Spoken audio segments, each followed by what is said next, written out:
Well, I got some cast iron that needs cleaned. I'm not going to clean all of these right now, but I just wanted to kind of show you the method that I do to clean them. So, got a stack of number 5s here. They're a bunch of different ones. It's a Wagner, and that one is a 3-notch Lodge. 1, 2, 3. That's an old 3-notch Lodge. And here, this one is one of the newer Lodges with the egg pan.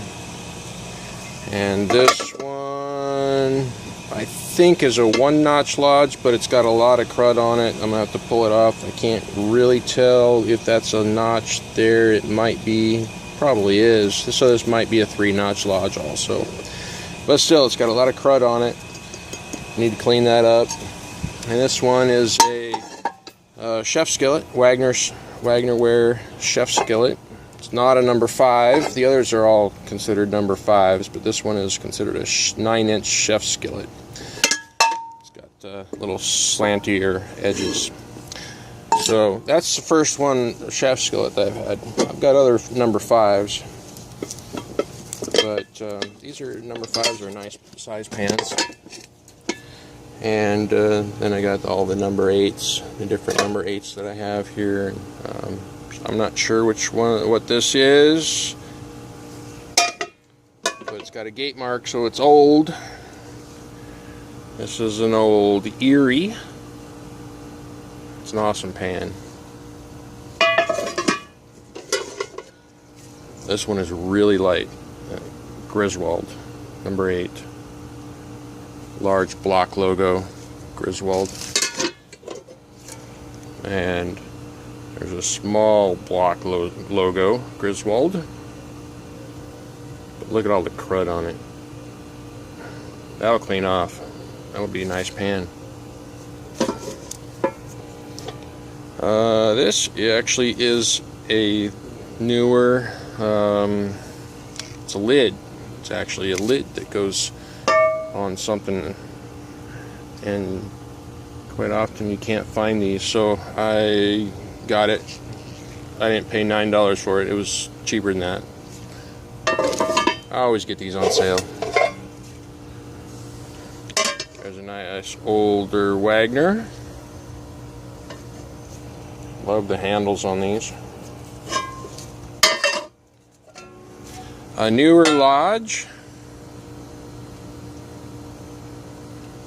$5. I probably didn't pay $5 for it.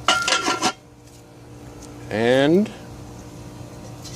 get the junk off of the leaves and the flowers off of it. There's another small block Griswold, another number 8. Oh wait, this one I think is a number 9.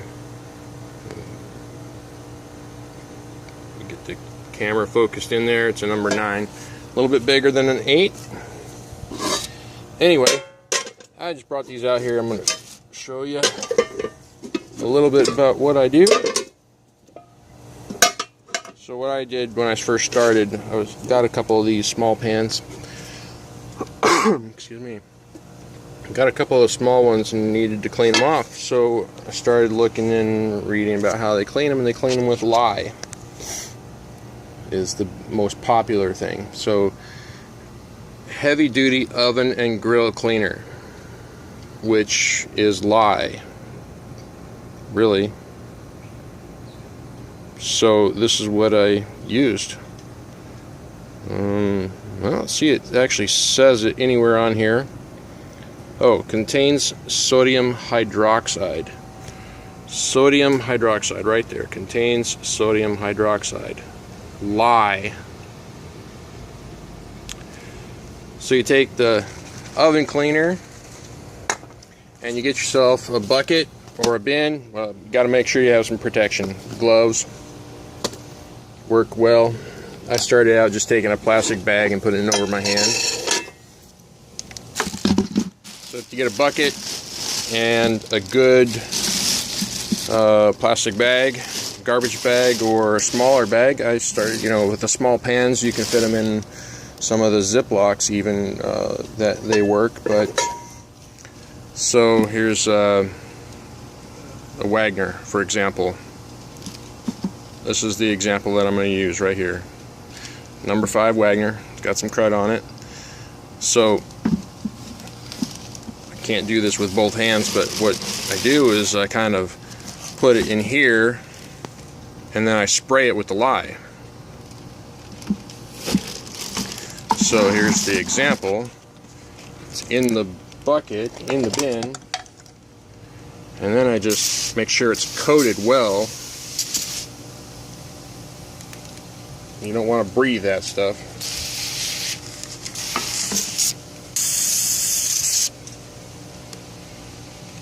So you make sure everything's coated.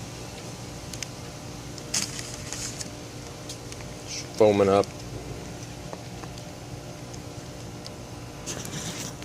Alright, so that's coated on the one side.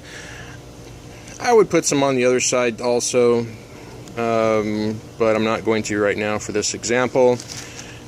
You got your glove, so you can flip it over and spray both sides, and then put it in here, and then just cover or spray the handle. So then you just take this and wrap it up, put the lid on your bucket, set it out in the sun, and it will start to work on the stuff.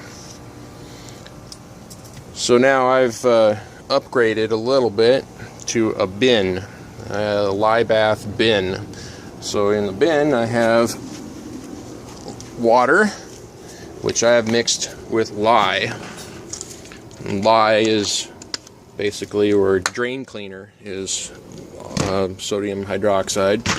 So I just get some drain cleaner and I mix in here, and you see this is dirty because I have used it several times.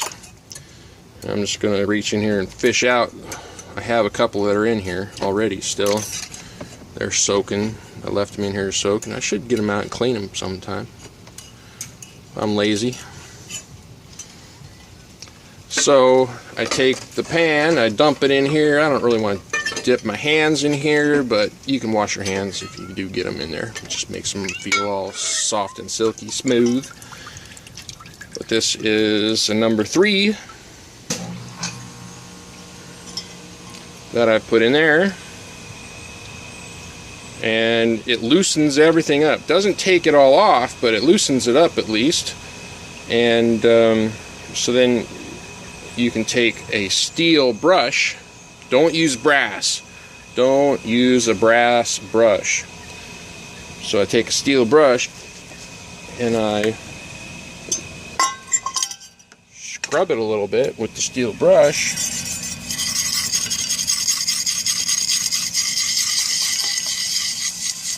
And all that stuff comes loose pretty easily because I've broken it up with the lye.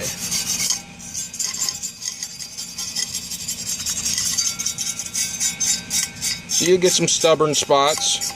Some parts of it needs to cook in your lye bath a little bit longer. Or even in the bucket, you'll take it out of the bucket, you'll clean it off, you'll do some brushing on it with the steel brush. Remember, don't use a brass brush. The brass will discolor your pan. So you need a steel brush. You'll find some spots, and then you'll either put it back into there with some more oven cleaner on it, or you'll take it and you'll toss it back in the pond with whatever else you're cleaning. I'll grab another one out of here.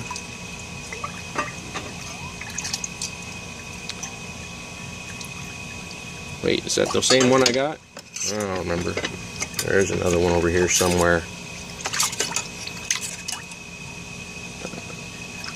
Yeah, this is a different one. This is an old 3-notch Lodge, number 3. Made in USA. So it says made in USA, so I know it's after the 1960s. If it's pre-60, they didn't put made in USA on them. Alright, so this one actually has a lot of the gunk off of it already. So then I would take the brush to it really good, or some steel wool actually would work as well, or I get a little more aggressive with it.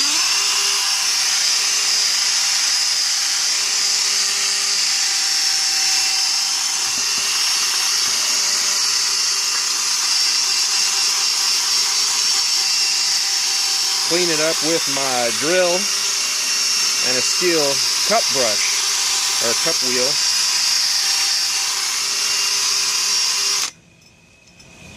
So that, or I have a little wheel I'll stick on the drill again. See, I'm going to grab it here so I can just rinse it.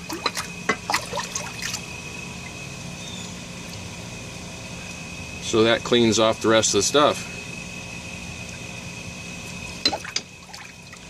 So if you're going to clean these off, you want to clean them quickly, or not clean them quickly, you want to clean them well, and then you want to keep them coated, keep them wet, because as soon as they start to dry, then they will start to rust.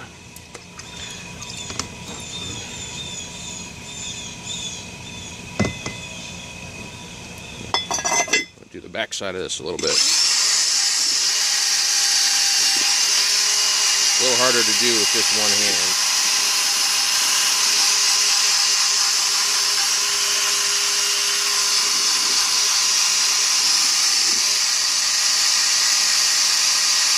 I usually do this with some water running so that I can keep it all nice and wet and clean as I'm working on it.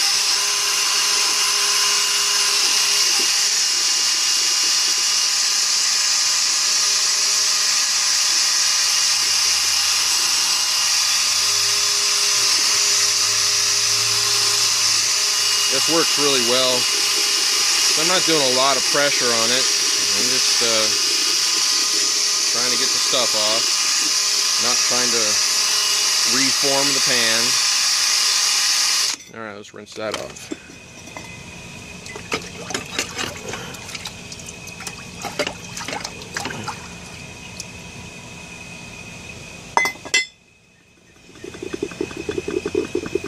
You get a little lye on you and it's not going to kill you, but you know, you don't want to just leave your hands in there too long. You want to wash well before you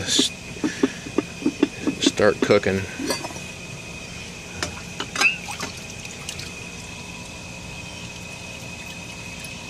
So a 3-notch lodge with the lye bath. This has been in here probably a month. Doesn't mean you have to leave it in there. I usually leave them in there about a week, but that's just because I work on them Sunday to Sunday, usually. But it doesn't hurt to leave them in there longer, or put them back in. You know, take them out, you clean them up a little bit, and then you stick them back in for another week. So that's what I do. Take the labels off of them, of course, first. It's newer Lodge 7. I toss a few in. I don't have the labels off of these. Toss a few in the lye bath, and then I clean them up with the brushes, whether it's a hand brush, just a little steel brush like that, or the wheels on a drill, and some steel wool would work as well. So the steel wool always breaks down too much for me. I like to use the brushes, and eventually these brushes wear out too. These are cheap, but these have held up quite well, and they do a very good job. So for just one pan, the oven cleaner in a plastic bag in the sun. The heat of the sun helps the lye to work better. Just like an oven cleaner, you put the oven cleaner in the oven and you close the door and turn the oven on, and self-cleaning kind of with the heat, it helps clean everything out.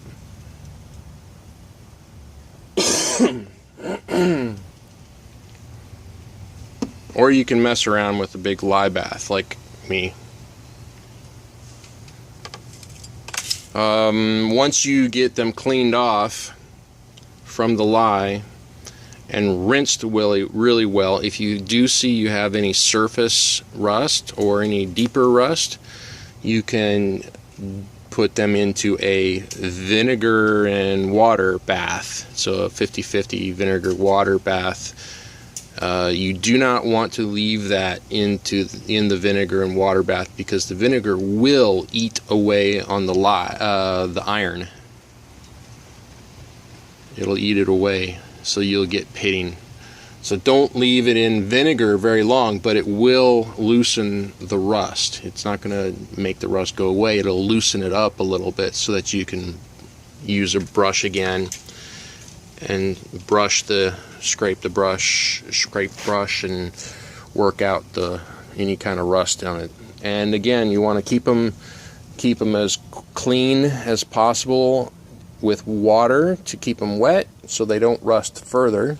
And then as soon as you get done with it, dry it well with paper towels and put it in the oven, and at least bake it without any seasoning on it, without any oil, just to make sure that it is dry. And you just bake it on 250 or a low temperature, just to dry it well. And once it's nice and dry, then you can take it out again out of the oven and wipe it off again, because you'll still have some residual something on it always, it seems like. And then you wipe it down with Crisco. At least I do. I wipe it down with a very thin wiping of Crisco. It's almost like I put some Crisco on it and then I wipe it completely off. I don't want any drips. I want it completely, I just want it coated and then completely wiped off. And then I bake it in the oven for, I don't know, 3 hours, maybe 4, and I bake it pretty high, around 350, 400, 375, something like that. It's not an exact science, but it's something that anybody can do. It's not super hard. Cast iron is nice, and it will last a long time if you take care of it. I like cast iron. Alrighty. Now go find you some cast iron.